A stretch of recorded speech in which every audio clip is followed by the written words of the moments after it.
Once again, Marcia had taken the initiative. Once again, she was disappointed.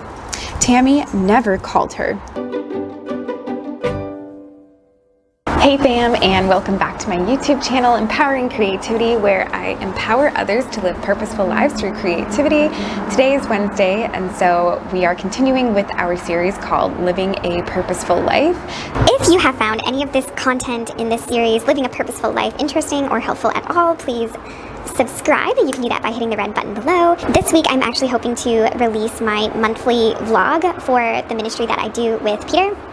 So if you are interested in that, you can DM me your email. So we've talked about what it means to have purpose, what gives us purpose. Last week we talked about what it means to have our identity as children of God. And you know, it's kind of like when Luke Skywalker finds out that Darth Vader is his father. I am your father. No, I'm just kidding. It's actually nothing like that. But if you do want to know what it's actually like to have your identity as a child of God, you can check out my video last week, which is linked in the description below, or you can click on it up here. Now we are going to look at what the relationships around us should look like when our purpose and identity as children of God manifests itself in the relationships around us. And I don't just mean boyfriend-girlfriend relationships, I mean like the relationships we have with our parents, our siblings, our friends, and our non-Christian friends as well. When we know who we are in Christ and we accept His love for us and actually like live in that freedom, it makes it much less hard to love God and love other people. I heard a pastor kind of put it this way once.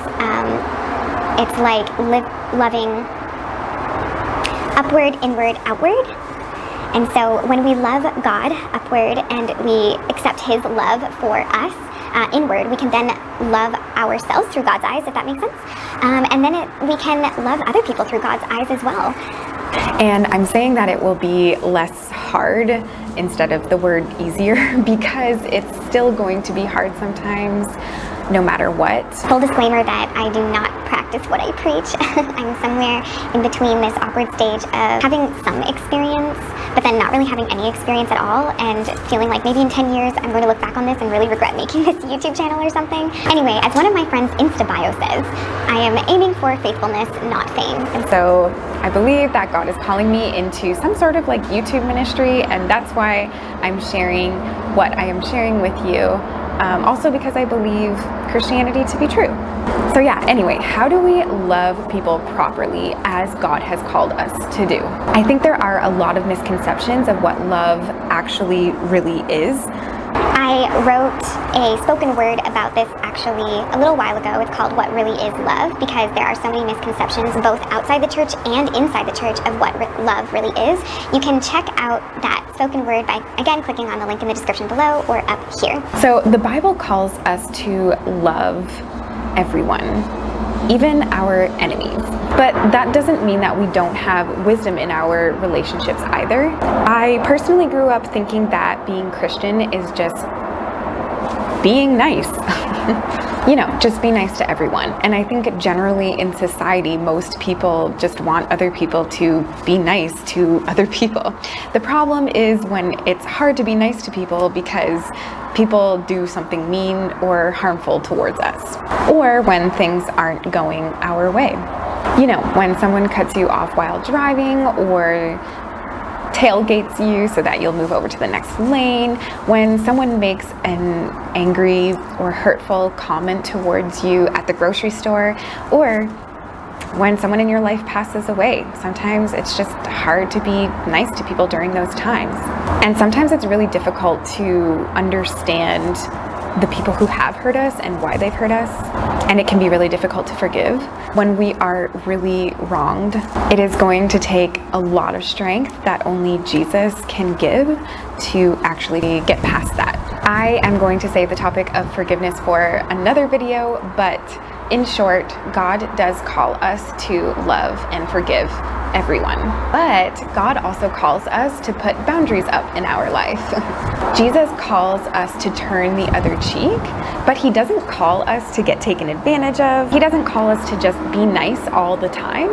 That verse is not encouraging people to allow abuse in their life, which is actually what I thought it was when I was younger. To this day, it is difficult for me to set up boundaries with other people because of things that have happened in my life in the past. And I realize that's not the case for everyone. Some people have no problem setting up boundaries.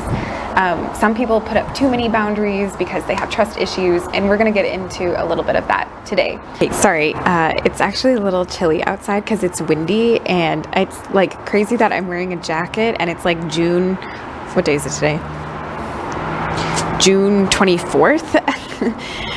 But yeah, welcome to Canada, folks. So yeah, I just went off camera a bit and like fixed my microphone in my jacket. So hopefully this will also be a little bit clearer for you too. Anyway, here is a book that I am going to be referring to a lot during this video as well. I'm not getting paid to like talk about it or anything. It's honestly just my way of telling you that you could really benefit from reading this and implementing boundaries in your life. I would recommend this to anyone because it shows you how to create boundaries in like every aspect of life, like work, family, friends, kids, your spouse, God. It talks about boundaries in God, which is really cool. It's by two Christian doctors who are psychologists, and they actually talk about their experience in counseling other people and a lot of the conflicts and a lot of like lack of boundaries or too many boundaries or boundary conflicts that come up between people. Honestly, even if you're not a Christian and you're watching this, I would recommend this to you because it's honestly just really good life advice, which is probably why it says like it's sold over 2 million copies and is a New York Times bestseller. So definitely recommend this book. We'll be talking about it more later. But before we get into this book, let's look at some verses in the Bible that actually encourage us to build boundaries amongst our relationships. First one that comes to mind for me is from Proverbs 4:23. You've probably heard it in regards to dating, as guard your heart, for it is the wellspring of life. So yeah, this isn't just a verse for those who are dating. This is a verse for all of our relationships, including our friends. We need to be wise and careful who we choose as friends, not because we don't trust them, but because that's the way God has designed it to be. Like, he hasn't designed us to be best friends with everyone. That's like literally impossible. He calls us to love everyone, but not be best friends with everyone. And I know maybe that's obvious for some of you, but I just feel like I needed to say that. So how exactly do we guard our hearts? How can we live a balanced life of guarding our hearts, but then also giving and sacrificing our time? I'm so sorry, guys. It is really windy out today, but this is like the best lighting, so I hope that you can still hear me. I think a lot of this has to do with just asking the Lord each day, what do you have for me? What is your plan for me to do for you today? Because sometimes we go through different seasons where God calls us to do different things. You might go through seasons where you find yourself giving a lot because you have more time, or God is calling you to serve in a certain way. You might not get anything in return, but that's what God is calling you to do. He is calling you to give and sacrifice and just be content in that season. But there will also be seasons of receiving as well. I know that this isn't everyone, but if this is you, don't feel guilty when those seasons come, because God wants to bless his children, just like we learned last week. He wants to lavish on us. So don't feel guilty when your season of receiving blessings comes. Another part of guarding our hearts, I think, has to do with expectations, and sometimes we have to adjust those a little bit. I stumbled upon a blog the other day called Soul Shepherding, which I will link down below, and I just love how the authors write about how Jesus also had expectations of people, how Jesus puts up boundaries. So yeah, sometimes we have too high expectations of people, and we have to adjust those and like bring them down. Other times we actually need to expect more from a person so that they can change, which I know sounds crazy because you can't make people change, and I'm not like encouraging manipulation by all means. But sometimes the purpose of boundaries is not to manipulate someone or to change them, but rather to let others know where we stand on things, what we will or will not tolerate based on Holy Spirit's convictions in our lives and based on what God is calling us to do. Sometimes when we communicate those with other people, it actually creates change in their life. Like, imagine if a couple got married and one spouse said to the other, "Oh yeah, I don't expect you to stay faithful." Like, first of all, that communicates some distrust between the two. And then second of all, like, no, God calls us to have that expectation of our spouse. There are certain expectations that God does call us to have of other people. You just need to communicate those expectations and boundaries with each other. God has given us the power and ability to choose what we will and will not let into our lives. And we see that emulated throughout the Bible, throughout Jesus's life, and also throughout Paul's. Another part in the Bible that addresses boundary that soul shepherding also points out is in Matthew 16:23. Jesus was telling his disciples that he needed to die because that was God's purpose for him. And Peter is like, "No, that won't happen." Basically being like, "I won't let that happen." And then Jesus actually calls Peter out and he's like, "Get thee behind me, Satan." Now, was Peter actually Satan? No. And was Peter meaning to be manipulative? No, I think he had the best intentions. He didn't want Jesus to die. But in a way, he was also taking things into his own hands and trying to control the situation. And Jesus was just like, no. And he put up that boundary and he said, "No, I'm not actually here for your agenda. I'm here for God's purpose and God's purpose only. And this is what he's calling me to do."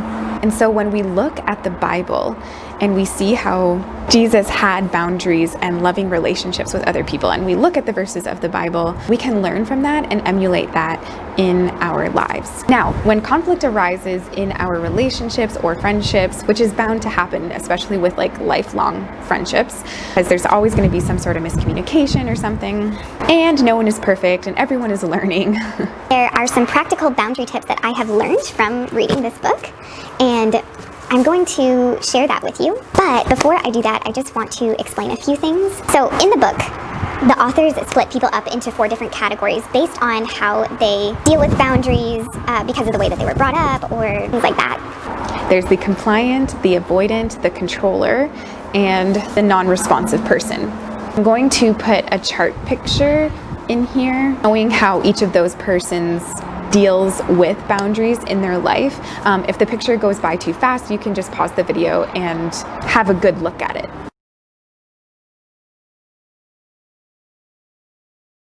So yeah, as you can see, some can't say no and lack boundaries. Some can't say yes and have too many boundaries. Some are a little bit in between, having different kinds of problems.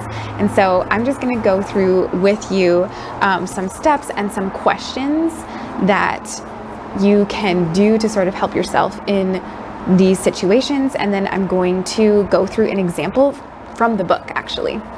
So the first thing you want to do is just step outside the situation. Try and either get an outside perspective, so ask another friend, or just you could just try and have like a bird's eye view, but I feel like there could still be some sort of like bias in that. So it's probably best to have a friend, but if you can't, just think it through in your head as well. Then you're going to ask yourself, or your friend will ask these questions to you. There's 8 questions, so I'm just gonna read them first, and then, like I said, I will explain it through a scenario that is actually in the book. So the first question is, what are the symptoms? What are the symptoms of the conflict? What are maybe some symptoms of the situation? The second question is, what are the roots? So maybe think of it as, how was the other person brought up, or how were you brought up? What backgrounds do you have? What different perspectives do you have that could play a part in this? 3, what is the boundary conflict? 4, who needs to take ownership? 5, what does each person need? 6, how does each person begin? 7, how do they set boundaries? And the last question, 8, what happens next, or what should happen next?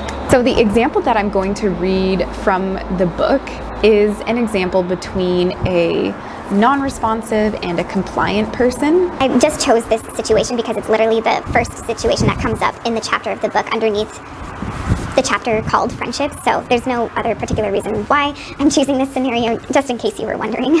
I am probably going to speed up just the little chunks of sentences that I read from the book. It's pretty short, so I hope that you sort of stick with me through it. I know that it might seem kind of lame, oh, I'm just sitting here like reading a book to you, but I'm telling you that like this is really good stuff. I think so anyway. Really helpful. It was really helpful to me. Marcia switched on the television, not even noticing which show was on. She was thinking about her phone call with her best friend Tammy. She had asked Tammy to go to a movie with her. Tammy had other plans for the evening. Once again, Marcia had taken the initiative. Once again, she was disappointed. Tammy never called her. Well, is this what friendship was supposed to be about? Dun dun dun! So now we're gonna flip over and see how to solve it. There are lots of other situations that they talk about in this book. As you can see, it's a pretty thick book. There's like 300 pages, so they go through lots of different scenarios. They talk about friendship situations and circumstances / conflicts that happen between like a compliant and a manipulative controller, or like the avoidant and the non-responsive, or things like that. And so depending on who you are, you can kind of see different situations and know how to go about the situation in a biblical way, which is really cool. That's why I love this book, because I hadn't really read anything like it before. Anyway, so back to Marcia and Tammy. Now we're gonna go through the questions. Let's analyze the situation. So 1, what are the symptoms? Marcia feels depressed, resentful, and unimportant. Tammy, however, may feel guilty or overwhelmed by her friend's needs and demands. 2, what are the roots? Marcia always feared that if she didn't control her important attachments by doing all the work, she'd be abandoned. So she became a Martha to everyone else's Mary, a worker instead of a lover. Tammy has never had to work hard for friendships. Always popular and in demand, she's passively taken from important friendships. She's never lost anyone by not being responsive. In fact, they work harder to keep her around. So you can see that the roots are kind of like their backgrounds and how they sort of developed a certain way of thinking. 3rd, what is the boundary conflict? There could be 2 boundary conflicts, actually. First, Marcia takes on too much responsibility for the friendship. She's not letting her friend bear her own load. Second, Tammy doesn't take enough responsibility for the friendship. She knows that Marcia will come up with activities from which she can pick and choose. Why work when someone else will? Who needs to take ownership? Marcia needs to take responsibility for making it too easy for Tammy to do nothing. She sees that her attempts to plan, call, and do all the work are disguised attempts to control love. 5, what do they need? Both women need support from other friends. They can't look objectively at this problem without a relationship or 2 of unconditional love around them. So this is why it's important to have more friends and have a Christian community. Obviously, you don't want to go to a friend to gossip or like share negative things about someone all the time, but just saying like, hey, I really love this person and I need your perspective on this. Can you help me? 6, how do they begin? Marcia practices setting limits with supportive friends. She realizes that she will still have friendships in which each friend carries her own weight if she and Tammy break off their friendship. Which sounds kind of scary, to me anyway. 7, how do they set boundaries? Marcia tells Tammy about her feelings and informs her that she will need to take equal responsibility for their friendship in the future. In other words, after Marcia calls, she won't call again unless Tammy does. Marcia hopes that Tammy will miss her and begin calling. And so that's just sort of a practical tip at the end that she can put in place to sort of to guard her heart, really, like what we talked about. And then I actually love this last part because it sounds a little bit harsh, like she kind of might end up losing a friendship, but at the same time, sometimes we really have to pray about things and ask God if it's something that we do need to let go. There might be friendships in our lives that we do need to decide to let go of, because of certain situations or lack of boundaries or things like that. I think that kind of goes back to what we were saying before about how God doesn't call us to be best friends with everyone. He calls us to love everyone. And you can still love someone, but choose to just not invest as much time with them. And I know that that can really be difficult sometimes. But we have to do what God calls us to do sometimes. And sometimes He will call us to stay in a friendship. Sometimes God calls us to stick out a friendship. It's not like when you let that person go, you're not going to be friends with them anymore. You're just not going to be like best friends with them anymore, you know? Sometimes actually the best thing that we can do for other people or relationships in our life is actually to let them go. So the last question, what happens next? This is the part that I love. The mini crisis changes the character of the friendship permanently. It either exposes it for a non-relationship or it provides soil for the rebuilding of a better one. And so I love that because there is a chance for hope there. There is a chance by Marcia taking those steps to do her part. There is a little bit of hope for restoration of the friendship. Like I said, there's lots of other situations in here that are different than that one, and highly recommend reading it. To summarize, you can live purposeful relationships by learning to love through God's eyes. You can do this first by spending time with Jesus because He will show you how to do that. Then by looking at how Jesus acted in His relationships in the Bible. Yeah, how He functioned and how He truly loved people, noting where He had expectations and where He put up boundaries as well. Then take a step back and evaluate your own relationships. Ask yourself, do mine look like Jesus' relationships? To help you know what your responsibility is and when conflict arises, which is inevitable at some point in life. Try to step outside of your own shoes and ask yourself those 8 questions, or ask a friend those 8 questions. Remember, this isn't about gossip. It's not about talking negatively. It's taking it to a person and saying, I really love this person. I want to save this friendship. What is my part? Can you help me? If there's anything that you would add to this at all, let me know in the comments below. Also give it a thumbs up if this helped you in any way. I would love to know. Okay, thank you so much for watching, and I'll see you again soon. Bye.